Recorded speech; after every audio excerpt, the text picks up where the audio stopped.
స్వామిని జాగృతులుగా ఉండుటూ జాగరణతోటి దర్శించాలి అన్నారు.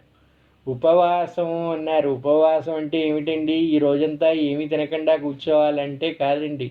ఉపవాసం అంటే స్వామికి సన్నిధిలో స్వామికి దగ్గరగా ఉండాలంట.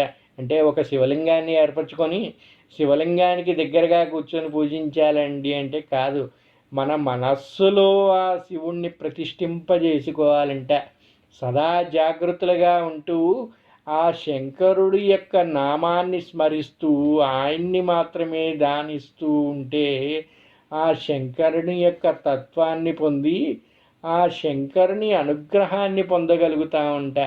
అదే ఈ మహాశివరాత్రి యొక్క రహస్యం అని చెబుతూ ఉంటుంది శివపురాణం. అటువంటి శంకరుని యొక్క దర్శనం పొందాలంటే ఏమి చేయాలండి? మాకు ఇవి మంత్రాలు